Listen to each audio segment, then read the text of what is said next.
Welcome into A to Z Sports Prime Time on this beautiful Monday night here in Middle Tennessee. It's lovely to have you all in for another episode of the show. I am here to tell you definitively why I think quarterback Will Levis will make the leap in 2024. And not just because I said so, but because I've talked to much smarter people than me about it, and they say so. So it has entrenched my belief that the Titans quarterback is capable of taking a meaningful step in this upcoming season. Absolutely has to, as we've talked about before. Then with tight end U coming to Nashville again for this week, we thought we would talk about the position group that could most use a position U. So we'll explain more details. Actually, I think it's pretty self-explanatory, but perhaps if you didn't get that, we'll get to it later on before Bert joins us for In Case You Missed It. I don't think Bert's done it in case you missed it in at least a month and a half at this point. So we'll see if he's brought anything worth having. Probably not. You'll have to stick around towards the end of the show to find out together. Before we get started, though, I need you guys to share this broadcast around on Facebook, YouTube, Twitter, and on Twitch, wherever it is that you are spending your precious time with us. We appreciate you, but we always appreciate you more when you share this show. If you're on Twitter, retweet it, bottom right-hand corner of your screen.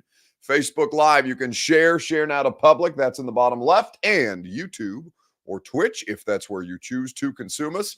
Like the video and subscribe to the channel. We would be grateful for you doing so. I'll remind you to do so again later on in the show. Sam on YouTube says, I strongly believe certain media and betting folks are underestimating Will Levis.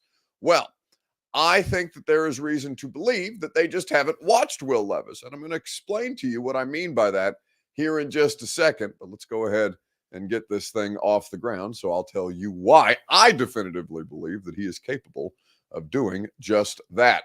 Welcome into A to Z Sports Prime Time from the Zen Sports Studios. Like I said, I'm your host, Buck Rising. If you're new to the show, welcome in. We're happy to have you. And I'm proud, as always, to be presented to you by the wonderful people at TrueMath Fitness in the Gulch. Your first workout is free as a Middle Tennessee resident. No workout ever recycled or repeated. Go to TrueMathFitness.com for more information. Zen Sports, where betting just got better, up to $100 on your no danger first wager with promo code ATOZTN in the Zen Sports app. Two Rivers Ford, the South's most trusted Ford dealer. Nobody goes above and beyond to put you in the driver's seat during the car buying process, like Two Rivers Ford in Mount Juliet or online at tworiversford.com. We always appreciate the people that make this show free for you. So, appreciation. There hasn't been a ton of it for Will Levis or his team this offseason. We've talked about the disrespect. We did a whole show on it last night for those of you who joined us. We've talked about the rankings that have been out there in the offseason with the quarterbacks and the FanDuel list that had Levis 32 out of 32 behind quarterbacks that had not yet even been drafted or quarterbacks that hadn't even been traded or moved to new spots. We have talked about the Titans tax and how it is that players get knocked essentially when they sign here or are drafted here because, as my colleague on the radio show, Lucas Panzica, put it today, the Titans are kind of the Rodney Dangerfield of the NFL. And if you're too young to get that reference, just Google it, and with the words, no respect, you'll understand what I mean very, very soon thereafter. So, with Will Levis, the level of appreciation for him has been something that's been hard to come by if you're a Titans fan looking to be fortified or reassured in your opinion that this quarterback can make a legitimate difference, that this quarterback is going to be your quarterback, that this quarterback is going to be somebody worthy for the first time in, arguably since Steve McNair, of the franchise quarterback moniker. Marcus Mariota was never a franchise quarterback. There was a time where it looked like he might be. It never developed that way. Ryan Tannehill was a franchise quarterback for the Tennessee Titans. They gave him a deal that indicated as much, but it was always kind of hitting that ceiling with Ryan Tannehill that frustrated a lot of you guys, and I think ultimately saw them spin their wheels a little bit when the team around him started to get appreciably worse.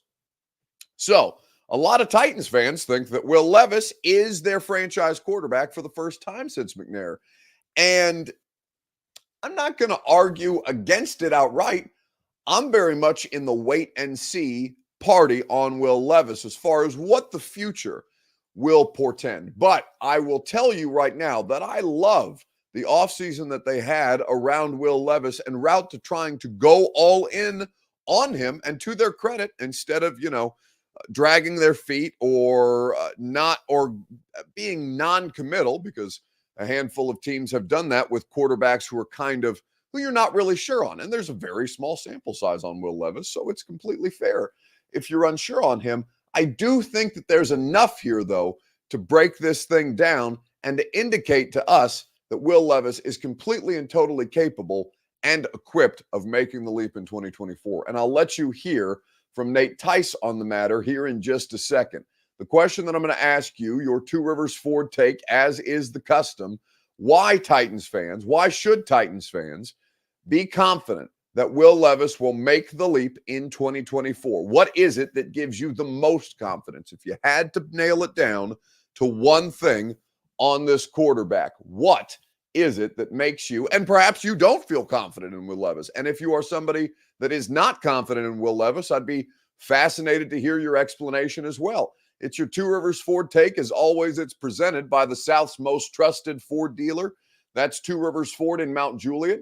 Just drove by Two Rivers the other day on my way home from Nashville International Airport. It's just 7 miles east from B&A, as a matter of fact. And Two Rivers Ford is always about your convenience. If you don't want to go out to the dealership, they'll bring the Two Rivers Ford experience to you. For example, I custom ordered my 2022 Ford Explorer. I didn't have to go out to the dealership. I did go to the dealership to test drive and explore, but that was not the one that I ultimately bought. I custom ordered my own. It was delivered right to my doors like Amazon at Two Rivers Ford. You can also get a test drive scheduled to your home if you don't have time to go out to Mount Juliet. Like I said, Two Rivers always makes the car buying process a breeze at tworiversford.com for more information. So, what is it giving you the most confidence in Will Levis and his ability to make the leap? Firestorm says we are training the offensive line and him to stay safe. Well, you're training them to be offensive linemen. Whether or not they keep him safe is going to be something that we have to wait until games to figure out. Derek Wright says, Buck, I have a stupid question. Is there a live feed on the stadium construction? My apologies. I know this isn't the topic tonight. No, it's okay. There's nothing wrong with that. I don't think they have a live feed of the stadium construction. And if you don't live in Middle Tennessee, because I know not all of you do, obviously, this is an internet show, so it's not like the radio show where it's largely local, if not almost, it's not almost exclusively local. We have a lot of callers from all over the place. But either way, so no live feed of the stadium construction. I can't offer you a live feed, Derek, but what I can do is occasionally when I'm in the East Nashville area, I can probably cruise by the construction site and take some pictures for you guys from time to time just to see it, because it is very much underway. It's going to be a big old hole in the ground by the time this season starts. And it is quite the undertaking to kind of witness piece by piece. Every once in a while, I'll forget about it. I'll drive back a week later. There'll be a lot of things that look different. So it is worth keeping an eye on for sure. Understand why you might be interested. And I don't know how many of you guys are going to sit there and watch a live stream of the construction, though. Although, I get it's like Roller Coaster Tycoon to an extent, for those of you who played that.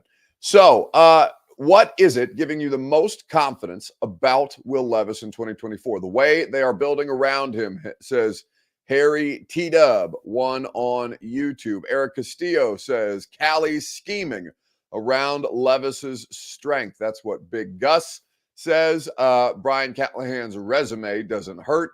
This year could go amazing, says Eric Stormer. Or, he says, crash and burn. All new coaches and all new players is giving him the confidence. Well, the thing that's giving me the most confidence is Levis. There is nothing to indicate to me, based on the sample size of the 9 games that we saw, that this isn't a starting quarterback in the NFL. Now, I would have told you the same about Carson Wentz or Jared Goff at various points in their career, and that has obviously gone 2 different ways for the former number 1 and number 2 overall picks in that 2016 draft. Winston and Mariota, you could have the same discussion. Trevor Lawrence, there's still questions around his level to produce, but none of them none of them got into the league and looked like they didn't belong, right? That's never been an issue or question around Levis for me in the same way that it was for Malik. Malik, it is definitely questionable as to whether or not he can be a starting quarterback at the NFL level. I don't know if he's destined for the UFL or practice squad or, just kind of the Josh Dobbs bouncing around. But Dobbs was at a much higher level than Malik at that point in their respective careers. But it's different, right? You can tell when a player belongs at the NFL level versus one who is ill-prepared, whether that be because of their preparation, whether that be because of their lack of skill, whether that be because of their lack of development. There's any number of reasons why players don't succeed in the NFL. But for me, Levis has never, in and of himself, given me questions about his ability.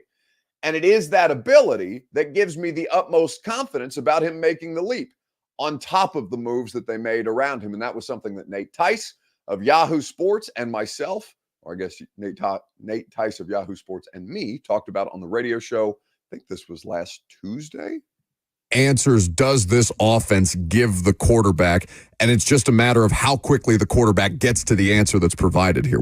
What opened up the Bengals offense more than anything, and this was in the 2022 season, was they started pounding the rock out of the shotgun. They were chucking it. When Joe Burrow play point guard, throw it all over the yard.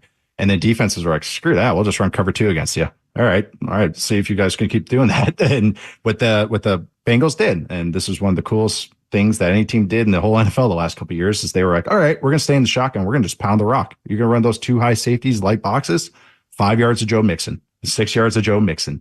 So I know we're excited about the passing game, but this is why you bring in Callahan. This is why you signed Toby Pollard, even if he is kind of a little boom busty running back in my eyes, to add with Spears, is you need that, because defenses will just play soft boxes and not load up the box, and they'll just double cover those other guys. They'll run cover 2, which is essentially putting help over those outside receivers.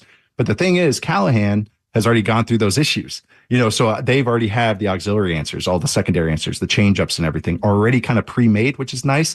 Plus, again, you have to mention Bill Callahan, who's going to emphasize running the ball. So I think if they're going to be in a heavy 11 personnel, 3 wide receiver looks, it's going to be more, it's kind of dink dunk, jab, huge haymaker. That's this offense. I trust Levis can hit the big plays. I trust these receivers can get those big plays. This is a perfect offense for Hopkins. With Ridley, it's interesting. I'm glad they signed Boyd, because Ridley's best off the ball. He's best moving around. He's a Z, not an X. He's best he's the flanker, not the split end.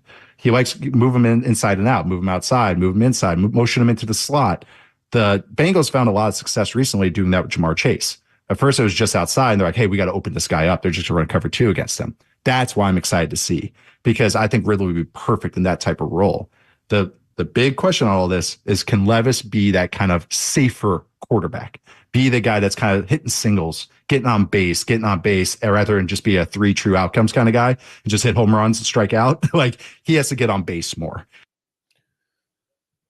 So that is Nate Tice of Yahoo Sports on the radio show last week talking about Levis. You can check out that full interview on 104.5 The Zone's YouTube channel. You can also subscribe to the podcast of my radio show. It is called, very selfishly, The Buck Rising Show, wherever it is that you get your podcasts. And we appreciate if you would leave us a rating and review. If you want to follow the podcast, they're available in every podcast app that you have at your disposal. So that clip from Nate Tice, among many other reasons, is why I'm confident in Will Levis. And we'll dive into some of the additional reasons, some of the biggest reasons here together in a second, right after I remind you that the Primetime program is made possible by Zen Sports. Download the app, plug in the promo code ATOZTN, get up to $100 on your no danger first wager.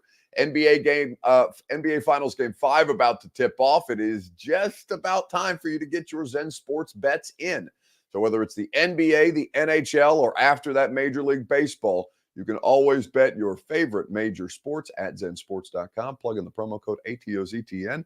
Terms and conditions do apply. Must be 21 plus and in the state of Tennessee to bet. Gambling problem? Call 1-800-889-9789, zensports.com for more information.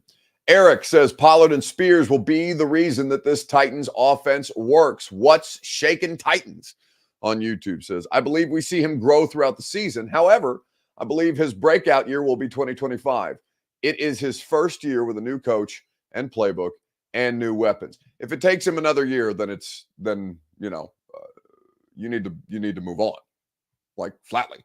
You can't afford to wait until 2025. Did you see what Trevor Lawrence just got paid as a, I would say, average middling quarterback at this point? Will Levis has an advantage over every other quarterback in his draft class, or at least every other quarterback that was drafted before him in his draft class. Can you tell me what that is? Will Levis doesn't have a fifth-year option to keep him cost controlled. Will Levis is a second-round pick, which means that there is no fifth-year option for a team to pick up, which means that if this thing goes to plan, he gets closer to a payday faster than all the other first-round picks, C.J. Stroud, Bryce Young, Anthony Richardson, that got drafted at his position before him. Will Levis needs to show you that he's the quarterback this year. So if that doesn't qualify as a breakout, then something has gone wrong.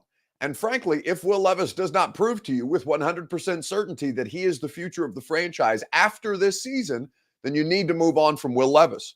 You need to do what the Pittsburgh Steelers did, what the Atlanta Falcons did, what so many other teams in this era of not marrying yourself to the quarterback unless he is definitively the guy and you can do no better. You need to move that player and try and salvage whatever it is that he's worth at the time. And you hope that it doesn't come to that, because Will Levis, I think, is equipped for success and they can make legitimate runs at this thing while he's on his rookie contract. But it's not, if you're waiting around for 2025, then you've missed the point of the exercise. If you're waiting around for 2025, then you have a fundamentally different understanding of the strategic timeline that organizations put in place with which to make these decisions. 3 years is all a coach and, frankly, a quarterback should get. And we're already heading into year number 2 with Will Levis for them to definitively prove that. Both Brian Callahan, Rand Carthon, and I guess I said both, but all three of them, Will Levis, Rand Carthon, and Brian Callahan, their clock has already started. I know Brian Callahan is the latest of those three to arrive, and he'll have a little bit more wiggle room than the other two, but there is no question that the clock has already started on Will Levis and that you need to have a definitive understanding of what he is by the time this season ends, however it ends, in 2024. Andrew Brown says, can you really call it year 2 for Levis, though? Hell yes, he played in 9 games. Don't baby the quarterback, all right? This dude, you know how long it took Josh Dobbs to get his first NFL start?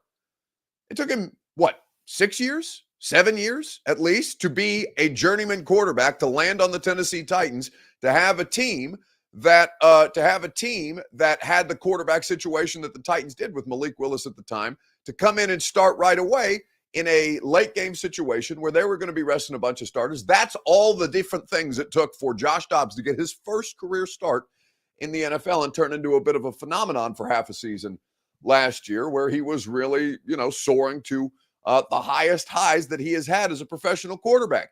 Can you really call it year 2 for Will Levis after the quarterback has had 9 starts? Hell yes. And if you want to slow play him, again, you're looking at this fundamentally wrong. This needs to be a make or break season for Will Levis. It is absolutely year 2. 9 starts in the NFL is not the biggest sample size, admittedly. Is it a big enough sample size for me to go out there, look around and say, yeah, figure it out? Hell yes, because that's exactly what they've done. And to their credit, they didn't have to. They didn't have to go all in around Will Levis the way that they clearly did this offseason. They had the cash to do so. They had the draft capital to make things make sense, and they have poured a tremendous amount of resource into making this year work around him. Jalen Hurts-esque, right? Maybe not quite to that extent, because the Eagles were a little further along and had a little more stable situation in front of Jalen Hurts at the time that they drafted him, but still, they have gone all in on the rookie quarterback contract because they think that there's something there too. So if you look around and say after this season that you're not sure about Will Levis, then you're in purgatory. You're in quarterback purgatory, and that's not the place that you want to exist. Big Gus says he doesn't have to be a Pro Bowler this year to know that he's the guy, and that is absolutely so. I'm not demanding Pro Bowl out of Will Levis, because the Pro Bowl, the Pro Bowl is a popularity contest, and usually once you have the statistics to back up a Pro Bowl, nomination. It's not that year that you go to the Pro Bowl. It's the following year because you've put yourself on the map for everybody else. And it's going to be hard to make the Pro Bowl for Will Levis because you know how many times they're on national television? Once. And it's 4 or 5 weeks into the season, whenever that Monday Night Miami game is, which I think is still in the month of September. So it's probably 4 weeks in at this point. He absolutely can be statistically successful, can be successful in his progression without making the Pro Bowl this year. But we will know one way or the other if Will Levis is helping elevate the pieces around him or if he is basically a product of his surroundings and nothing more, the way that Ryan Tannehill kind of proved to be and did prove to be throughout the course of his career. Will Levis needs to go out there and be a certified ass kicker. And if he's not, then you need to make the difficult decision to move him for draft capital because you have to reset the board right away. That's how this thing goes. A to Z Sports Primetime is presented by the wonderful people at True Math Fitness in the Gulch. Your first workout is free as a Middle Tennessee resident. No workout ever recycled or repeated. At True Math Fitness, they always go above and beyond to help you achieve your fitness goals. And they do so with every level of physical fitness. You don't have to be intimidated if it's been a while since you've started to get in a workout routine. And it can be intimidating. It can be a giant pain in the ass to get back in the gym. TrueMav makes the process a breeze while still helping you achieve and helping you earn it to make sure that you maximize whatever your fitness goals might be. Go to TrueMathFitness.com. Your first workout is free as a Middle Tennessee resident, like I said. So, looking around at the NFL and thinking about the position groups that could most use a university, could most use a summer camp, because tight end U is coming back to Nashville this week. So if I gave you a position group league-wide that you would like to see, all kinds of different players from all manner of different levels, Pro Bowlers to all pros to depth guys to practice squad players, who would have a position group U, the same way that tight end U does it, with George Kittle and Greg Olsen and Travis Kelce, what position group would you most like to see have a league-wide convention, a league-wide summit, the way that the tight ends do?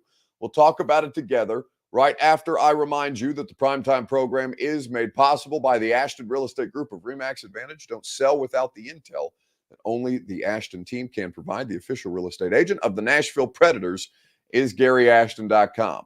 So tight end U is back in Nashville for, I want to say, its fourth straight year. And George Kittle is the most front-facing representative of it, has been making the rounds talking about the benefits of having tight end U, not just here in Tennessee, but just having it for the position group in general. It's pretty fun. We switch it up. I kind of go on rants about the run game. You'll see me up there speaking pretty aggressively in my passion in the run game. Greg Olsen's going to go out there. He's going to talk releases, attacking leverages of corners and safeties and linebackers, depending on whatever route you're running. Kelsey's going to talk about running certain routes and like recognizing zone coverages versus man coverage, and just giving guys like a checklist of things to look at when you get to the line of scrimmage. Like, hey, you're looking at the safeties, are you looking at the defensive end? What are you looking at each and every single play so you know what you're running a route against? This year I'll be talking about pass pro because I get a little annoyed of all the defensive linemen that talk about how, if there's a tight end on you, it should be 100% win rate on a pass pro, which, in my career, I'm not 0% in the pass game. I do a pretty good job out there. And so I just want tight ends to feel comfortable in the pass game as well, like blocking for your quarterback. And when you have a tight end that can go one-on-one versus defensive ends, it really, really opens up a lot of the passing lanes for the quarterback. And while there's sometimes I'd much rather be running routes, there is a very satisfying feeling when you lock a defensive end down one-on-one in a pass pro. So that's kind of some of the stuff we'll be covering. So that's George Kittle speaking with the tight end, or speaking about tight end U, which again comes to Nashville this week. I know all of them are almost all of them are already in town for the event. Running back or wide receiver, says William Jones. He would like to see a position group U for those two. Wide receivers easily, says Eric. The star power that would be there would be electric. Like I said on YouTube, says linebackers. Caleb Meadows adds the Manning Passing Academy for NFL quarterbacks. Wide receiver, well, if you did the wide receivers, you would almost have to do the quarterbacks, right? Unless you're going to go just out and find UDFAs or college guys. Because I feel like those reps, if you're going to throw, do basically, if you're going to throw drills, you might as well have your quarterback out there. So I feel like you'd almost have to have the quarterbacks and the wide receivers doing a joint one, although I suppose there could be a Manning Passing Academy type situation as well. The pass rushers do, at least Von Miller was doing an annual pass rush summit. I'm not sure if he intends to continue that. I haven't seen much information about that out there this summer. Duke Manyweather does the O-line masterminds. I want to say it's in Dallas, Texas, on an annual basis, which has always been a really, really great resource for the offensive linemen around the league. Titans, I don't know how many people they've had represented at the O-line masterminds, but it's always interesting to see the guys and the discourse that comes out of there. I know Greg Cosell went to O-line masterminds last year and came away with a whole new perspective on offensive line play, because of course you can't be an expert on every position, all the techniques, all the time. You have to have a resource to continue to learn, to continue to refresh your knowledge about this stuff, because it evolves on an annual basis. In case you missed it, is how we're going to wrap up tonight's show. We'll see what Bert has brought us, if it's any good. I don't know if I don't know how I feel about putting him on camera after the weekend that we had, because I assume that he's not going to be at peak performance. But with that, we'll go ahead and welcome Bert in and see what he has brought to the table. Have you actually brought anything in to the table tonight, or are you just going to mail this thing in because you haven't had to do it for a couple of weeks? 100% mailing it in. Excellent.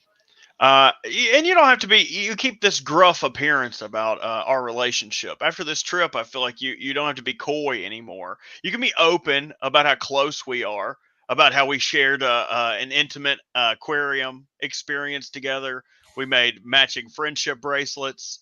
We secret tattoos on our ankles. Like, I think that's things that I wanted to get a tattoo. Nobody else seemed interested in the tattoo idea. I would have gotten a tattoo. I told you if you got the rose from Beauty and the Beast and I would get the petals and we would go together. And you said no. I remember that flatly as we were smoking cigarettes outside of Ron Slay's wedding. That is as intimate a setting as one could have with another person, is that getting that drunken cigarette smoke in the way that you and I did this weekend. But we're not here to talk cigarette smoke. We're here to talk about headlines and news that we may have missed this week. What do you have? I did want to reference the position U conversation. I thought William Jones got it right with running back. He didn't have to put the or in there because it would make the most sense, right? They would be able to not only get together, work together, discuss the position as a whole, how they're represented. It would be a clear line of communication for all running backs to just have everything out in the open. That way, nobody better than a Zoom call. Right. And famously, this offseason, Patrick Queen did an interview talking about his experience being a free agent. And this is a different position, but referencing the contract Frankie Louvu got with the Commanders leaving the Panthers. He signed relatively early in the free agency period. And Patrick Queen said, oh, shit, like this dude just ruined it. He signed way too early for way too little. That's going to cut everybody back. Mm-hmm. And you could avoid that in the running back position if you had something like this, where they could, meet up, go through drills, talk about their offseason workout, whatever running backs do, and then talk about the position. So I would pick running back. I think they could most benefit from a position U camp. Yeah, I like that logic. So let's see if you like the logic of HBO. In their first ever in-season, following an entire division, they selected the AFC North, Browns, Bengals, Steelers, Ravens. How does that strike you? Obviously, I mean, there's a tag with the AFC North that it is the best division in football this year going in. So do you think it's smart for them to try to sneak the easy money in there?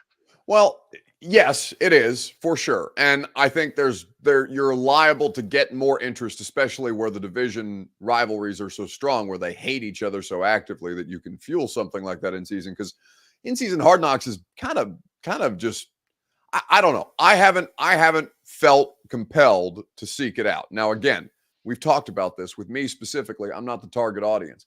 My only concern would be, are you limiting the actual good stuff that we might get to see from these teams because you're staggering how often you have to put them on camera, because it's not the same team week after week after week, which is why I think teams would agree to this, because nobody wants to be Jim Irsay and the Indianapolis Colts at the end of the year, looking around after you just got your ass kicked by the Jacksonville Jaguars for a winning in type of situation and have the camera stuck on Jim Irsay and his goofy ass his goofy ass Dora the Explorer hat while he sits there in silence and hopes to comfort his team about the idea that they didn't make the playoffs that year. Like, nobody wants to be in that spot after having a disastrous situation. So a part of me thinks that they're going to use it to keep the heat off of teams, for lack of a better term, but that's me nitpicking as an NFL reporter who's already dissatisfied with the level of access that Hard Knocks brings, because training camp is not something that I'm unfamiliar with. I know what a training camp looks like. And it's why I'm glad to see them evolve Hard Knocks, because I do think there needs to be an evolution, but I do still have my skepticisms about how much that, like, are you going to cover Deshaun Watson? Like, how are you going to cover Deshaun Watson? Are you going to do that as a partner here in the NFL? Are the Browns going to allow you to cover Deshaun Watson the way that Deshaun Watson absolutely needs to be covered? Because they're a huge story this season with that quarterback contract sitting on their books and probably no way to get out from under it for the next 2 seasons with one of the best rosters in the NFL, except their quarterback is ass. Yeah, whether they're going to handle it with kid gloves or not, well, maybe like kid adult gloves, but they shouldn't. Don't make that face at me. They should cover it like that, but splitting it up, you might have to wonder if somebody sucks, they're just going to kick them out. They're not going to get the same coverage. But looking at it from somebody who is not an NFL reporter, somebody who's just a fan, it doesn't do much for us, right? It doesn't show us insight as to someone getting more playing time, or, oh, look, we started this guy. That's the stuff like reporters and people that write, like people that are fans. We like the intimate stories. So this previous year when they had Hard Knocks and it was covering Miami, Jalen Phillips, really cool story. Guy went to UCLA, got medically redshirted, wasn't allowed to play, went to Miami, had a great year, first round pick for the Dolphins. He was on a tear last year, closing on double-digit sacks. It talked about how hard he worked in the offseason until he tore his ACL, or he got hurt in some way in some game.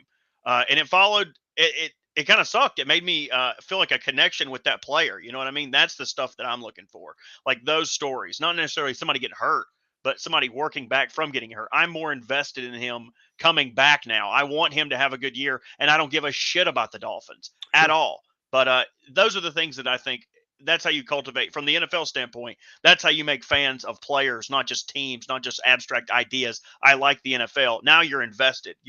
So I hope there's more of that. If it's going to be in lieu of actual coverage, I hope they do give us good stories. Yeah, and I can appreciate that perspective, because there are always, almost always good stories to come out of Hard Knocks in some form or fashion, that level of investment, because otherwise, why would you care about the UDFA linebacker trying to make the end of the roster for the Houston Texans? Other than you've followed his storyline, you understand generally his day-to-day without seeing all the intimate details. And it gives you a unique appreciation for a job cycle that's as vicious as any when it comes to trying to make the cut. Not a lot of workplaces operate as survivor style as the NFL does or professional sports does. So I do think it puts it into good context. All right, performance by you. I feel we're burying the lead here. We're talking about being a journalist. We're burying the lead, Buck. The biggest storyline to come out of this is Derrick Henry will finally get to be covered like he should have been. Look at that coward scurrying away when he's taking a shot at Titans fans. As a Baltimore Raven fan, rolling around in the Derrick Henry offseason praise and coverage like a dog and a dead animal. That's Robert Walsh so far this offseason. All right, that's going to do it for us tonight. We appreciate you guys. He's right, though, by the way. Derrick Henry is getting a lot more offseason coverage than he usually does, because he plays for a team that people actually care about nationally in the Baltimore Ravens. But if they fall short of things, it's going to be an interesting discussion. And then you can remember these moments to catalog them and come back around and smack Bert over the head with them if Lamar Jackson and Derrick Henry fall short of expectation, which is essentially to be the best challenger to the Kansas City Chiefs that there is right now in the sport. All right, that's all I have to say. We have no more. Primetime tomorrow night at 7 p.m., but you'll have a radio show from 10 to 1 between then for you to come hang out with us. We'll be talking Titans, certainly. We'll be talking about college football playoff teams. How many SEC teams should reasonably expect to be in the college football playoff this coming season? That is what we are going to dive in on. We're looking forward to it. We're looking forward to it together, because there's a lot of good college football stuff to get into with the expansion of the 12-team playoff. William Anderson says, "Who cares, Robert? Love Henry, but he's gone now. later. Well, of course Robert cares. He's a Ravens fan. You're a Titans fan. So that's an appropriate position for you to take, William Anderson. But if you're asking Robert cares more than any of you because Derrick Henry is on his team now and not your team. So anyway, that's all we need to say. I will talk to you guys tomorrow morning at 10 a.m. on 104.5 The Zone. Can't wait to see you there, and like the YouTube video on your way out the door. Oh, we have a new Colts guy video? Bert, give me the new rendition of the Colts guy video that the Titans fans hate because it's hilarious this time, though, with an anti-Patriot spin. Run it.